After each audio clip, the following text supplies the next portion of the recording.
Sabe aquele gráfico com formato de S? Então, é sobre ele que nós vamos ver nesse vídeo. Aliás, nós veremos 5 características que nós conseguimos determinar apenas olhando esse gráfico, sabe? Pegou o gráfico, olhou, consegue tirar ali a informação de forma rápida, simples e bem eficiente. Vamos começar pelo formato da curva. No eixo Y nós vamos ler o pH em função do volume de titulante. Conforme nós adicionamos titulante, o pH muda assumindo esse formato de sigmoide.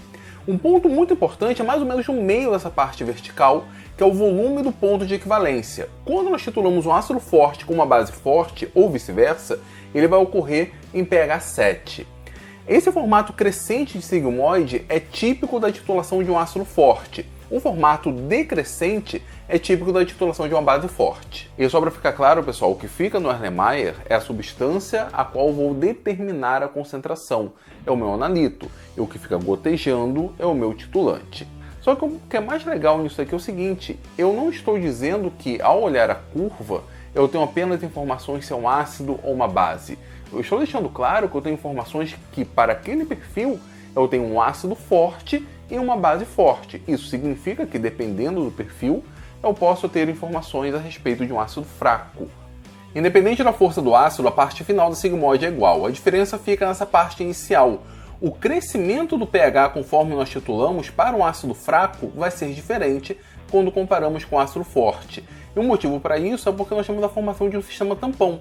Conforme o HA reage, nós temos a formação da sua base conjugada. Uma consequência direta, o ponto de equivalência não vai ser mais 7, vai ser maior do que 7 devido à hidrólise da base conjugada no ponto de equivalência. Quando eu trabalho com ácido fraco, eu começo a titular, eu formo um tampão. E o tampão tem como característica ser resistente à mudança de pH. É por isso que ele tem esse crescimento mais lento. Isso muda o formato inicial da curva e, consequentemente, eu consigo analisar se estou trabalhando com ácido fraco ou com ácido forte. Você já deve ter visto essas curvas com formato de tobogã. Isso é a composição de vários sigmoides. Acontece quando nós titulamos um ácido poliprótico, nesse caso, um ácido triprótico. Conforme nós vamos titulando os outros hidrogênios, esse patamar vai ficando cada vez menor, e isso é uma culpa direta da constante de acidez. Esse ácido representado pela sigmoide vermelha tem o maior Ka em relação aos outros. Vejam só, conforme nós diminuímos o valor do Ka, nós temos uma redução na altura dos patamares. Então olha só, se você chegou até aqui e ainda não deu like, bom, acho vacilo, né? Então dê o seu like que é muito importante, beleza? Mas vamos lá. Ao analisar uma curva de titulação, eu não tenho informações apenas sobre se ele é um ácido, se é uma base, se é um ácido forte ou se é uma base forte. Eu tenho informações sobre a constante de acidez.